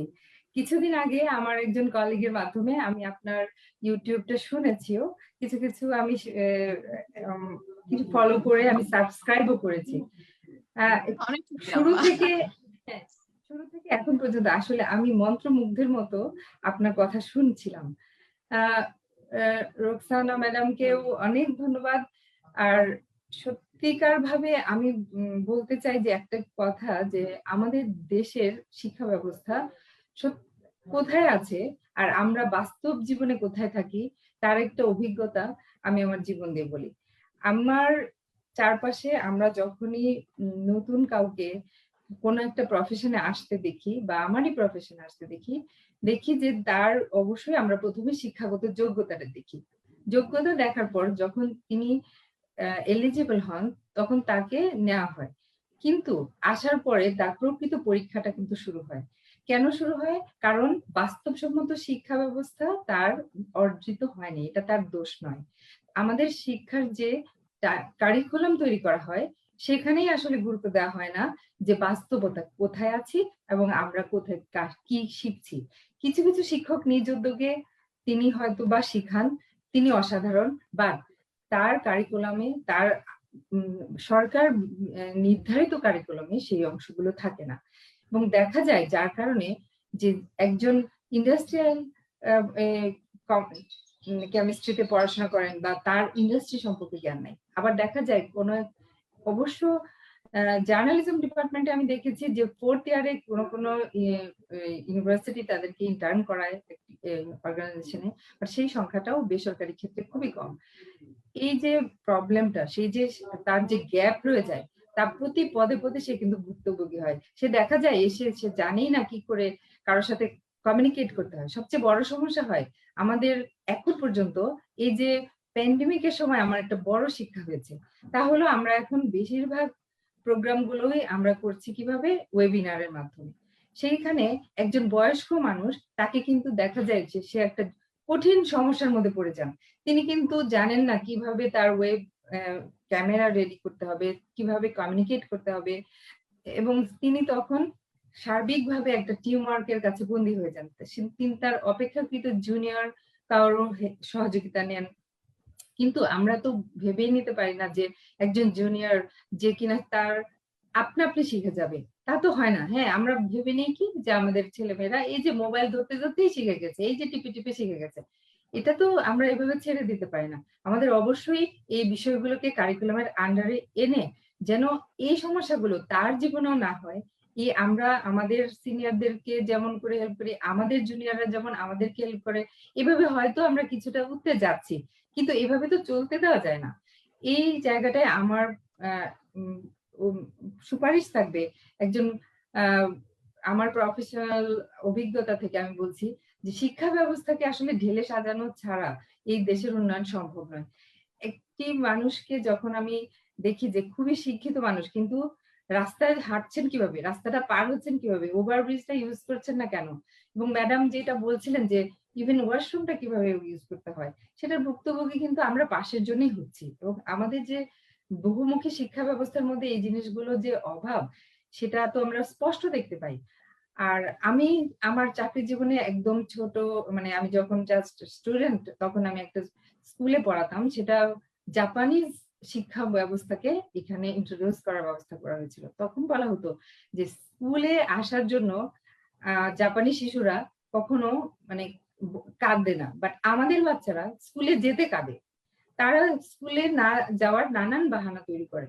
সেই কারণটা কি? তাদের আকর্ষণ করার মতো কোনো ব্যবস্থা হয় না। জাপানে একজন শিশুকে যদি তাকে পানিশমেন্ট দেওয়া হয়, তাহলে তুমি 2 দিনের জন্য স্কুলে আসবে না, সেটা তারা কান্না করে যে আমরা স্কুলে আসতে চাই। কিন্তু আমাদের দেশের বাচ্চারা হয়তো খুশি হয়ে যায়, না স্কুলে আসতে হবে না। এই যে ব্যাপক একটা চেঞ্জ, এই এশিয়ার দেশের সঙ্গে কিন্তু আমি তুলনা করছি, আমি কিন্তু ইউরোপের সঙ্গে তুলনা করিনি, আমেরিকার সঙ্গে তুলনা করি।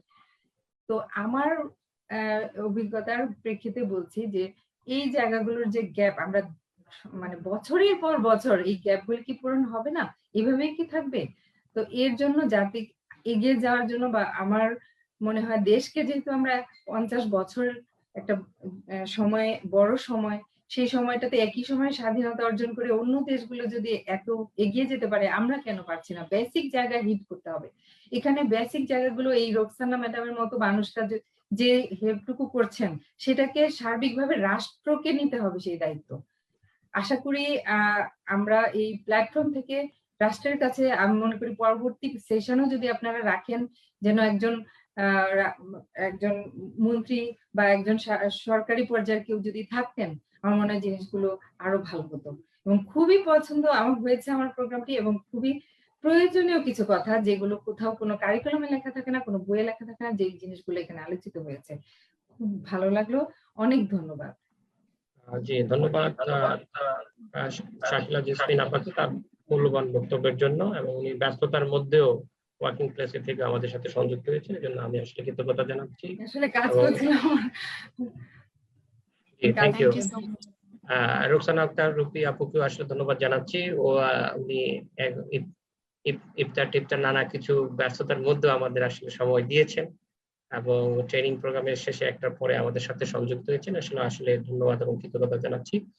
ওকে, সো আজকে যারা সংযুক্ত ছিলেন তাদেরও কৃতজ্ঞতা জানাচ্ছি। আশা করি আজকের সেশনটা খুবই গুরুত্ব হবে। আজকের যেটি সেশনের সবচেয়ে গুরুত্বপূর্ণ, এটি আমাদের বহুমুখী যে শিক্ষা ব্যবস্থা আছে, আসলে বহুমুখী শিক্ষা ব্যবস্থা না করে এটা একমুখী শিক্ষা ব্যবস্থা। এখন আমাদের বাংলাদেশে যে ধরনের শিক্ষা ব্যবস্থা, বাংলা মিডিয়াম, ইংলিশ ভার্সন, মাদ্রাসা 2টা আছে, কওমি, আলিয়া, সো এইগুলোকে একদম 4-5টাকে মিলে যদি একটা ইউনিক শিক্ষা ব্যবস্থা, এবং শিক্ষা কিন্তু একটি বাস্তব জীবন থেকে যদি এটা কাজে লাগে তাহলে এটা খুবই ইম্পর্টেন্ট। আমি ইন্ডাস্ট্রিতে কাজ করব, একটা ডাক্তার যেমন 1 ইয়ার্স এর একটা ইন্টার্নশিপ থাকে, এই ধরনের একটা লাইফ লং একটা এক্সপিরিয়েন্স থাকে, তার মাঠে থাকতে হয়। সো আমাদের ক্ষেত্রে আমরা যারা আছি বিভিন্ন ইন্ডাস্ট্রিতে যারা জব করছি, সেটা যদি একজন ছাত্র ডেফিনেটলি ওই যে 1 ইয়ার্স এর মতো একটা ওভারঅল একটা প্র্যাকটিক্যাল অভিজ্ঞতা পায়। এবং আমাদের যারা টিচার আছে, বিশেষ করে হায়ার এডুকেশন স্কুলে, ইভেন আমার একটা রিলেটিভ জার্মানিতে আছে, আমার বাড়িও যেহেতু মুন্সিগঞ্জ, আমাদের ওখানে সবচেয়ে বেশি আলু হয়, কিন্তু আমি কোনো স্কুলের টিচারকে দেখি না যে কিভাবে আলু বুনতে হয়, কিভাবে আলু দিয়ে বিভিন্ন ধরনের খাবার, এগুলো তারা শেখায় না। অথচ আমার কাজিন, সে ওই জার্মানিতে থাকে, সে শেয়ার করেছে যে তাদের টিচার সে আলু খেতে নিয়ে গেছে, আলুর কি ভ্যারাইটি, কিভাবে উৎপত্তি হয়, আলু কিভাবে চিপস বানায়, এই যেগুলো প্র্যাকটিক্যালি তারা শিখেছে। যে নলেজটা আসলে বাংলাদেশে খুবই গুরুত্বপূর্ণ, সেটি স্কুল লাইফ থেকে টু হায়ার এডুকেশন। বিকজ আপনার বেসিক ইন্টারমিডিয়েট এটা যদি স্ট্রং না হয়, আলটিমেটলি সে কিন্তু ইউনিভার্সিটি লেভেলে যে সার্ভাইভ করতে পারবে। সুতরাং অবশ্যই এটি দায়িত্ব এটি রাষ্ট্রকে নিতে হবে, কারণ এটি রাষ্ট্রই কিন্তু কন্ট্রোল করে। ইচ্ছা করলেও এটা যে আমি প্রাইমারি স্কুলে টিচিং করাতে পারবো না, হাই স্কুল টিচিং করাতে পারবো না, কলেজে করতে পারবো না। সো উই হ্যাভ লিমিটেশন 12, অর্থাৎ ইউনিভার্সিটিকে আমরা সাজাতে পারি, কিন্তু যেটি বিল্ডিং এর যেটি ভিত্তি, সেটি কিন্তু 12+। তো এই ভিত্তিটা জন্য অবশ্যই রাষ্ট্র, আশা করি আজকে যারা এই সেশনটি দেখবেন, আশা করি এর থেকে উপকৃত হবে। সবাইকে ধন্যবাদ এবং কৃতজ্ঞতা জানাচ্ছি। এবং আজকের সেশনের যে আমাদের সকলের প্রিয় মুখ এবং আমাদের প্রিয় একজন প্রেজেন্টার এবং ভালো একজন বক্তা বলবো আমি, রোকসানা আক্তার রুপিকে ধন্যবাদ জানাচ্ছি। আজকে যারা সংযুক্ত রয়েছেন সবাইকে ধন্যবাদ কৃতজ্ঞতা জানাচ্ছি। সবাই ভালো থাকবেন, সুস্থ থাকবেন, এবং আমাদের এই করোনাকালীন সময় অবশ্যই আপনারা নিরাপদে থাকবেন, মাস্ক ব্যবহার করবেন, স্বাস্থ্যবিধি ব্যবহার করবেন। আশা করি আপনাদের সাথে আবার কোনো এক সেশনে দেখা হবে। ধন্যবাদ, আসসালামু আলাইকুম বলে শেষ করছি।